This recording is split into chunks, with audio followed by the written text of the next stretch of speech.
in line with efforts to promote good governance in the areas of accountability, transparency, and participation. The bilingual CBEC International School graduates another batch of students at a colorful ceremony held at its Salaji grounds. More than 2,000 troops from 9 NATO states undergo an elaborate military drill with the support of responding to global crisis in a rapid and effective fashion. And the latest church massacre in South Carolina reignites heated discussions about race relations and gun violence in the United States. Well, these and other stories coming ahead this half hour. I am Winifred Nicole Hodibat. It's clear.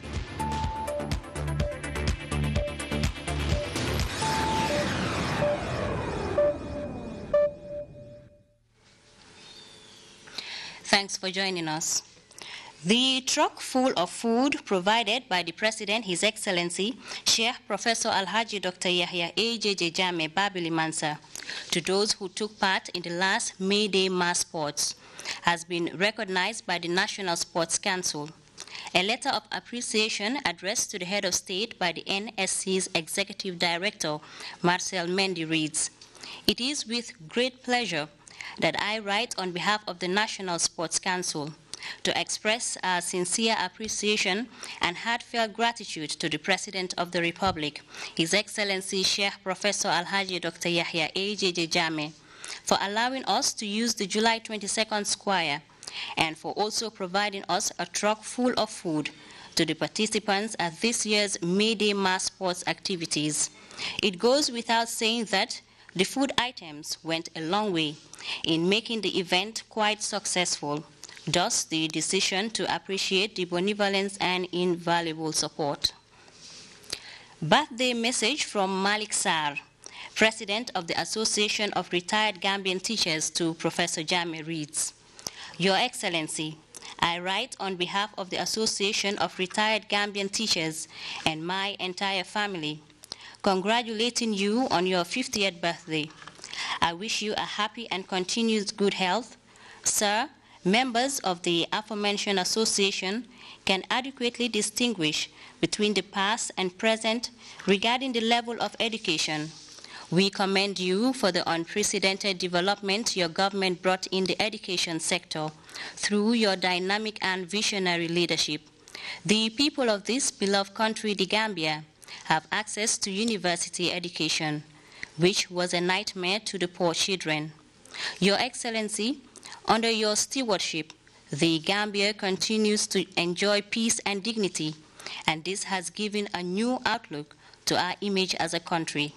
Your care and consideration for the vulnerable strongly demonstrate your human gesture and religious belief.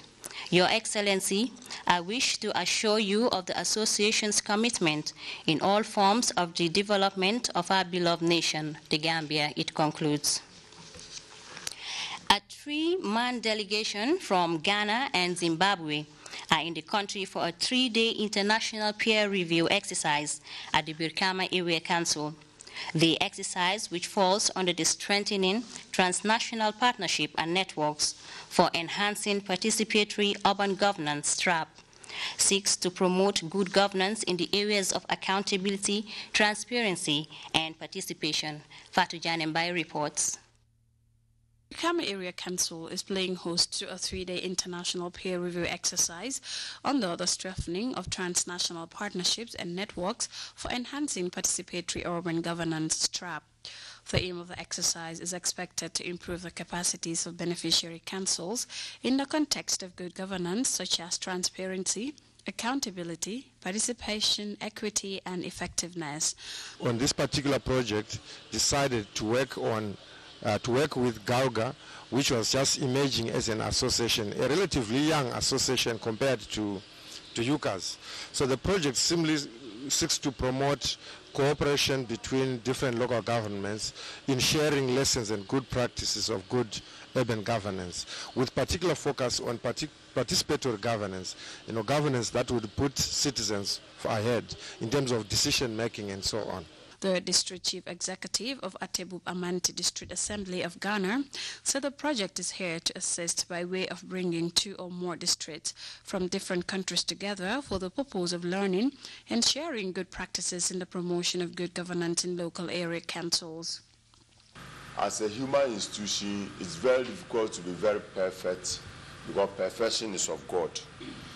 We equally believe that you've given them the maximum support up to this time, and I hope you continue to offer them the maximum support. In fact, Africans have come to realize the need for us to ensure that, as Madam Governor indicated, there should be some sort of transparency and accountability in whatever we do. And this is one of the processes that has been identified so as to strengthen our local governance system. The Republic of the Gambia and her sister republics of Ghana and Zimbabwe, according to the governor of West Coast Region, have long-standing historical ties that have brought numerous benefits to the people of these countries.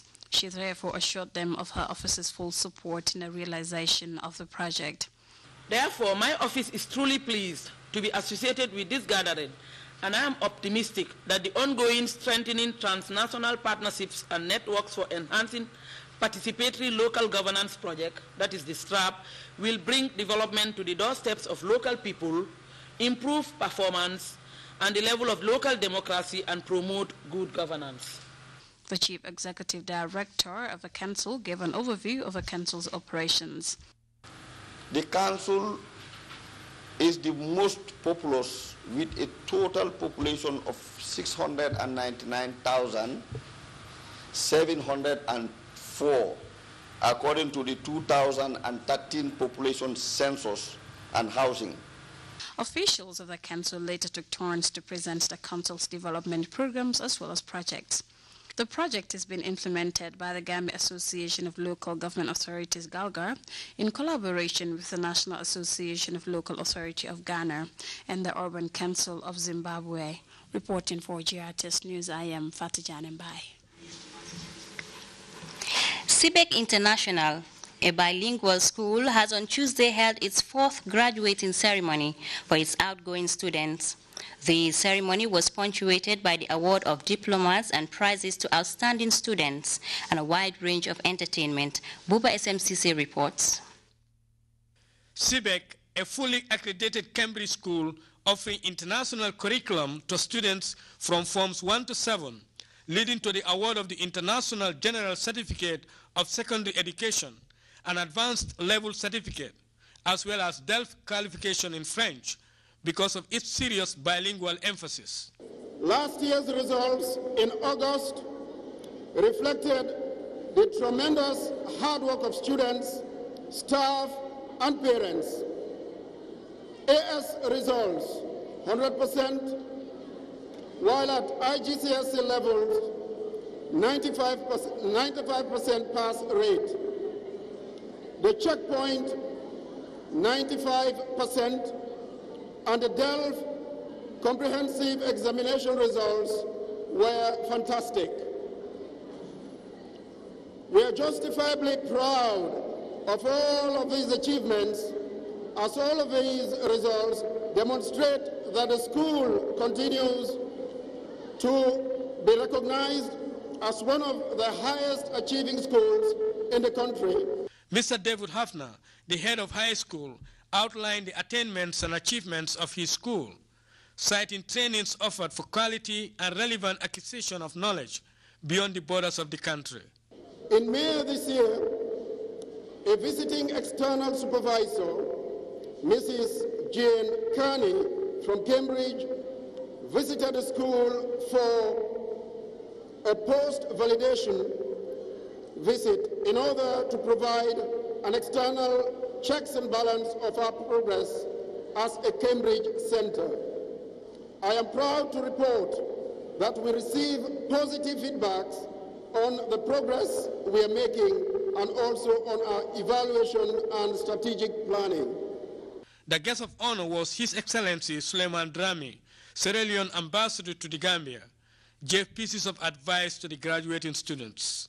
Today is when you begin what it is you want to pursue in life.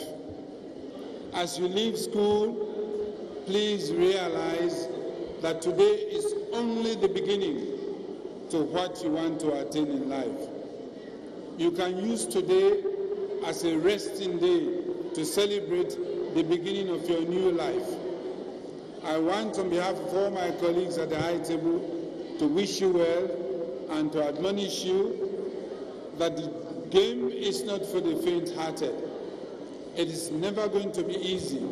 All what you've gone through over the years in the school has been the easier part. Now you are beginning the hard part. I want to encourage you to please muster enough courage and to get yourself ready for the hard work ahead.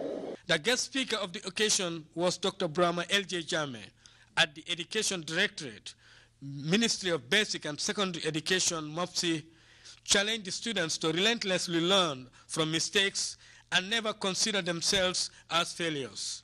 There is a slogan which read, "Failure is not an option." This means one should be ready to face, accept, and deal with challenges.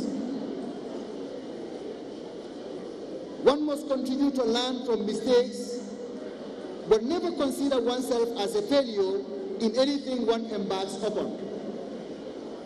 So, my advice is remove or wipe out the notion of failure as an option in your life challenges. Consider failure as an integral part of life as success itself. Over the next few years, we may find ourselves in universities or colleges, or even starting a full-time job. No matter what our dreams are, we can get there with the dedication, determination, and focus that we have learned here in Cement High School. The ceremony was punctuated by a award of diplomas, prizes to the outstanding students, and a wide range of entertainments in the form of gymnastics, drama, music, and dance by the students. Buba SMCC, GRTS. The quest to revive and preserve the Gambia's intangible cultural heritage for the benefit of present and future generations has prompted the authorities at UNESCO and the Ministry of Tourism and Culture to organize a two-day needs assessment forum on safeguarding our intangible heritage. Khadijatu Jallo of our newsroom has details of that gathering attended by different players. Play a significant role in the revitalization of our cultures. The board chairman, National Center for Arts and Culture, Tijan Kamara, states that much of the Gambia's intangible cultural heritage are on the verge of being lost to Western influence. Our cultural activities are not meant for mere entertainment. They are educative with very significant motivation that defines our identity as a people. It is therefore this cultural motif that we need to know in order to know the appreciation of our cultural heritage as a civilized people. Failure would tantamount to gross negligence on our side, for which we'll be held responsible and accountable by generations to come. As custodians of the country's cultural heritage, Kamara added it is incumbent upon all to strategize and focus on this critical forum and its targeted goals. Officials believe that understanding of the intangible cultural heritage of different communities is an important factor in maintaining cultural diversity in the face of growing globalization. It would be recalled that the 32nd session of the General Conference in 2003 adopted a convention for the safeguarding of the intangible cultural heritage. The adoption of this convention became a milestone in the evolution of international policies for promoting cultural diversity. Presiding over the opening of the two-day National Consultative Forum on the Needs Assessment of the country's intangible cultural heritage, Minister of Tourism and Culture Benjamin Roberts underlined the need to preserve the country's cultural heritage. The fact that it sets the course to identifying, documenting, protecting, conserving, and in the process managing and sharing our intangible cultural heritage with humanity and civilization in general. 2, it is pertinent because it lends us the opportunity to better acquaint ourselves and hence share with future generations our norms and values that we often take for granted. Lastly, it is pertinent because, and by no means the least, it caters to the desirability of a standard-setting instrument on preservation and access to documentary heritage, the lack of which would pose significant challenges on preservation. Minister Roberts reiterated government's commitment to the protection of indigenous cultures while renewing his ministry's drive to work with the National Council for Arts and Culture in safeguarding these valuable cultures. Khadijatu Jallow, GRTS News. The Gambia has joined the rest of the world. June 16 commemorate the Day of the African Child, following the adoption of the African Child Charter on Rights and Welfare of the Child of 1990. Isotuketa has more on the event, organized by Child Fund, focusing on the theme, 25 years after the adoption of the African Children's Charter, accelerating our collective efforts to end child marriages is of concern to us all as a people.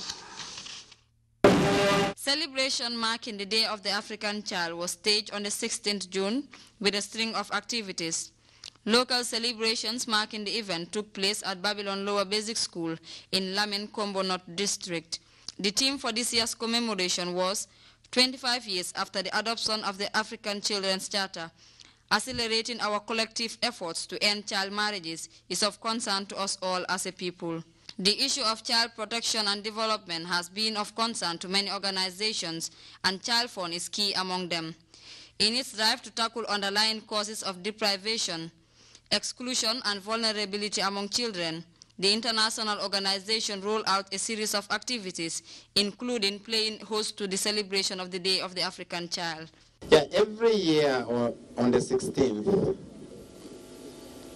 Africa in particular, with other governments, with civil society, and the communities, commemorate the Day of the African Child. But overall, it is to do with addressing the well-being, addressing the welfare, addressing the rights of the children of Africa. Child Fund's National Director, James P. Mundu, highlighted key factors that hinders the development of children, among them early marriage, gender inequality in economic terms, as well as cultural issues. These, he said, must be addressed urgently in order to ensure the proper growth of the child. When you marry this young girl, this young boy, chances that they will be dying because of giving birth, because their body is not yet prepared to become mothers. So it's actually a baby giving birth to a baby. That's what it means. So physically, this baby is not prepared. Child marriage continues to be a major concern to many. And if the statement of Mariama Toure, a member of Kombo North Federation, is anything to go by, it continues to endanger the personal development and well-being of victims, particularly girls. According to her, child marriage is also a human right violation. Child marriage or brides are often empowered, depend solely on their husbands and deprived of their fundamental rights.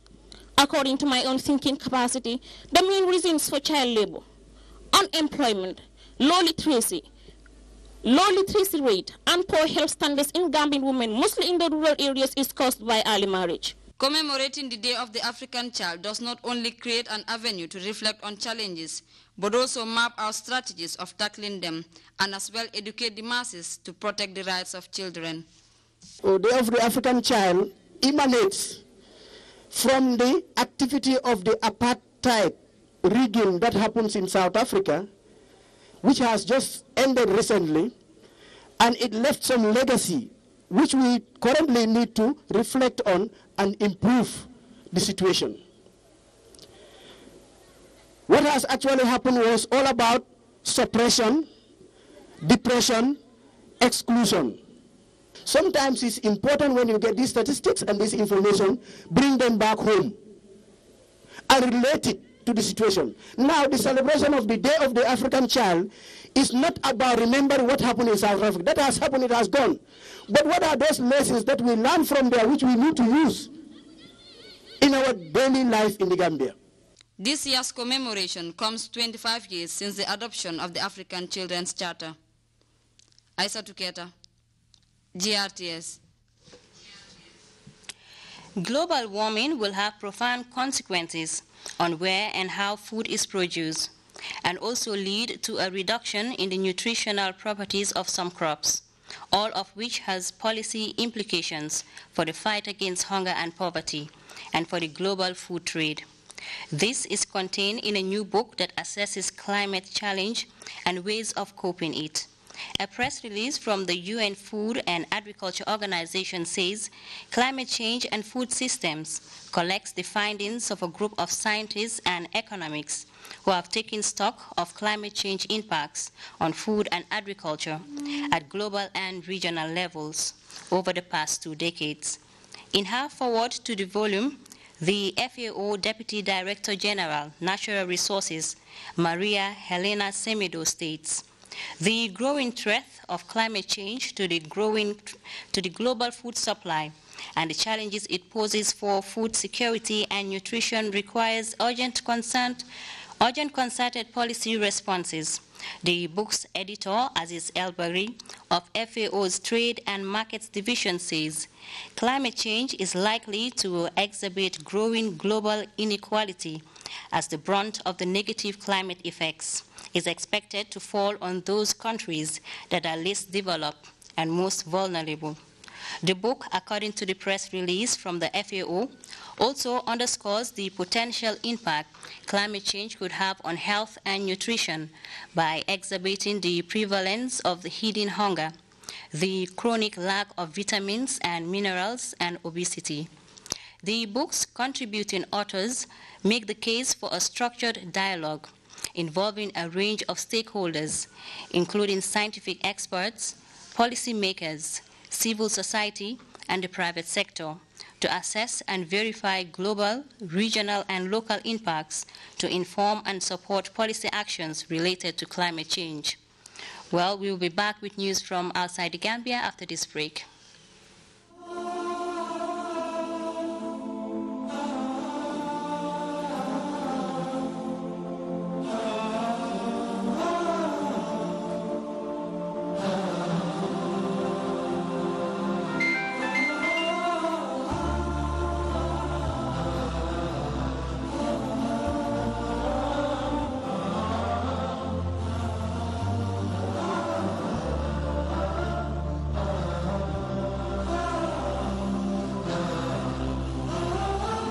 Once again, the holy month of Ramadan is upon us. To get daily fasting and iftar times, send Ramadan or fast to 330. For a monthly subscription, send Ramadan or fast to 332. For daily prayer alerts, send prayer or salah to 330. For a monthly subscription, send prayer or salah to 331. QSA wishes you a blessed and successful Ramadan. QSA, Sunni Boss, the Gambia's Quality Network.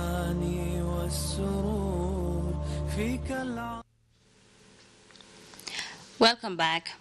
More than 2,000 troops from several NATO states have been involved in an elaborate exercise with the purpose of responding to global crisis in a rapid and effective fashion.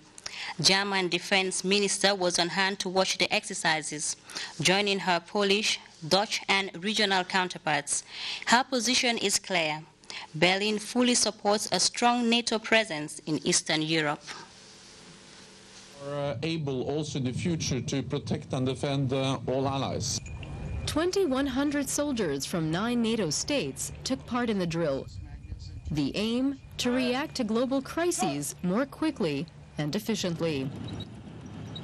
German Defense Minister Ursula von der Leyen was on hand to watch the exercises, joined Polish, Dutch, and Norwegian counterparts.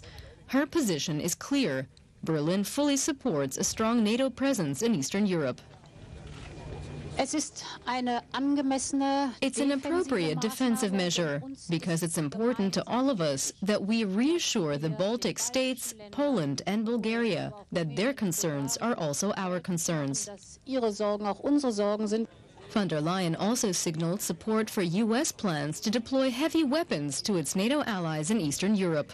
NATO Secretary General Stoltenberg underlined here in Poland, NATO will continue to strike for dialogue with Russia. But nevertheless, the reinforcement of NATO's high readiness level is the biggest after Cold War and shows how military competition has overtaken diplomacy in East-West relations. Over now to the U.S. The recent mass shooting, which led to the death of 9 people, including the pastor, who was also a state senator in South Carolina, has triggered heated discussions about race relations and gun violence in America. We go with this DWTV report on that. Members of his congregation remembered Reverend Clementa Pinckney, a pastor who was also a Democratic state senator in South Carolina. He was leading a Bible study class at a historic black church in downtown Charleston Wednesday evening when a gunman opened fire, killing in total 6 women and 3 men. Not only did it break my heart to see someone of great stature as Reverend Pinckney to get killed like that, but to hear of how the 5-year-old girl pretended to be dead so that the shooter wouldn't shoot her. Police arrested 21-year-old Dylan Roof on Thursday in neighbouring North Carolina. They found their main suspect at a traffic stop after a manhunt lasting some 14 hours.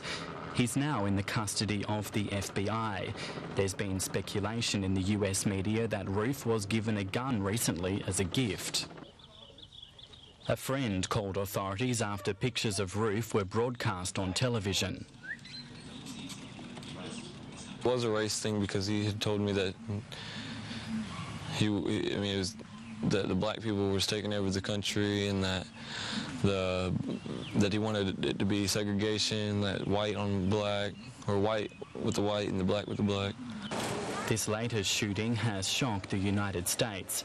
Vigils to remember the dead have been held across the country. A clearly frustrated US President Barack Obama said it was a tragedy his nation had endured too many times. Good afternoon, everybody. We don't have all the facts, but we do know that, once again, innocent people were killed in part because someone who wanted to inflict harm had no trouble getting their hands on a gun. This type of mass violence does not happen in other advanced countries. Dylan Roof was charged with a drug offence and trespassing earlier this year on 2 separate occasions. He's due to appear in court via video link for a bail hearing later on Friday. US Attorney General Loretta Lynch said the attack would be investigated as a hate crime.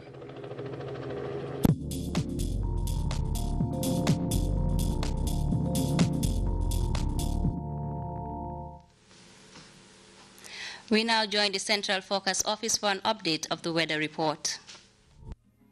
Everything as you know it starts here.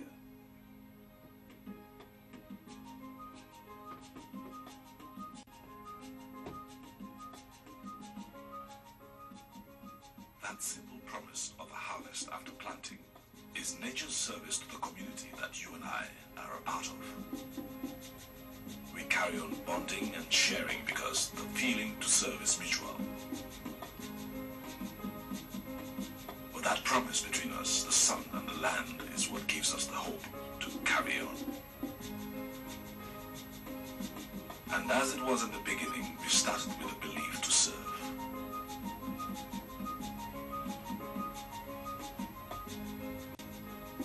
Elton, a new vision of service.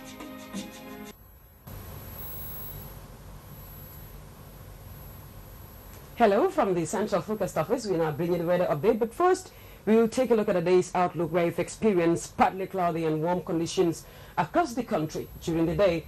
Over now to the satellite image, where we can see so many activities going across the continent, as we can see over Central and Eastern Africa. Convective clouds are prevailing across this region, and these conditions will eventually cause lightning, rain, and or thunderstorm over the affected areas. And the same condition is going to prevail over parts of the Gulf of Guinea states. And over northern Africa, we can see dry and stable conditions prevailing across this region.